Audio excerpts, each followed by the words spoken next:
This time last year, we talked a lot about the impact of drought on summer crops. But this year, it's the rain. Sunup's Austin Moore takes us to a sorghum field day. In Major County, just north of Homestead, we tagged along on a sorghum field day. The sorghum crop in Oklahoma has increased over the last few years. You know, of course, the last 2 years we know the drought has damaged several crops, not just sorghum. Our acres went down. But the farmers are getting it into a rotation with wheat, and they're realizing the viable option of sorghum as a rotation crop. It's amazing how much things look better when it rains. The yellow sheet is a more extensive list. Generally, the wettest period in Oklahoma is from mid-April to mid-June. Basically, this year that shifted back 2 months from mid-June to mid-August, so it's really affected some of our summer crops, even corn, grain sorghum here. Depending on when it was planted, it's going to really affect yields. So while planting sorghum in Oklahoma in mid-May is generally not a good idea, this year that crop will be the home run.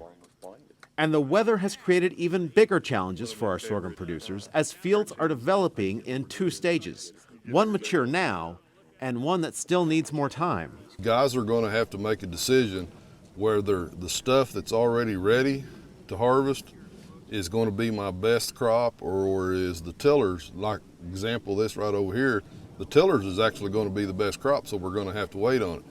You look here on some of this, and like this one here, the early stuff is actually going to be the best crop, so we're going to have to make a decision sometime between the 20th of August and the 5th of September whether we're going to go in and condition that crop to try to facilitate harvest. We don't want to do that in late September and October because the Roundup's not as effective because some of our temperatures are lower. So it really, then you just got to wait on a freeze. Crops aren't the only plants benefiting from the rain. And for more on that, I turn to Extension Area Agronomist Roger Gribble. A lot of times when producers do some things that they hadn't anticipated, we'll walk ourselves into some problems. We had a really good wheat harvest, and after wheat harvest, excellent moisture conditions, and producers stepped out and planted what we call double crop options, mostly soybeans, but quite a bit of grain sorghum in northwest Oklahoma.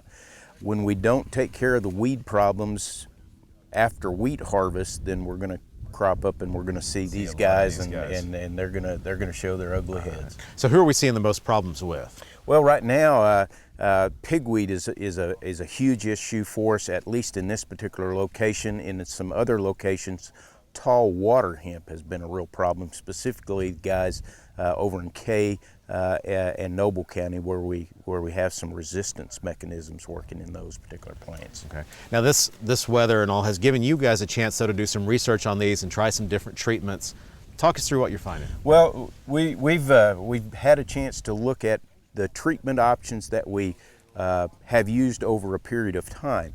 And what's happened to us is over time, using those same treatment levels, we've got resistance plants that have developed in those traditional treatments. Now we're having to use some non-traditionals, but we try to tank mix into certain programs to pick up some of these escape guys that get away from us. And demonstrated here today, we looked at the traditional programs of atrazine and dual, and then we put those two together in a synergistic activity, and we can pick up quite a few of these escaped guys, but there's still some that get away from us in that. So now we've gone to adding in a third member into that take mix. So now we're using herbicide options that carry 3 formulations, 3 families of herbicides that give us control of escaped weeds. All right, so now as we head forward though into the late part of the summer and really head towards fall, what can producers do if they've got this plant right here in their field? Is there anything they can do to treat it, or just you're stuck with it? The field we're in right now is grain sorghum, and we're moving towards harvest at this particular point in time. We condition the crop, make or hasten the maturity of the grain sorghum, and we can burn these down to a harvestable level. But we're running out of options. We get into periods of time where a restriction on harvest date would minimize what we can do with these guys. All right, so lessons from this year going forward for producers? Well, we're really looking at tank mix options now to pick up some of these escaped weeds, and we're looking at it in pre-emergence fashion. We plant the crop, apply a pre-emergence herbicide, and that's given us pretty good control. All right, Roger Gribble with Oklahoma State University.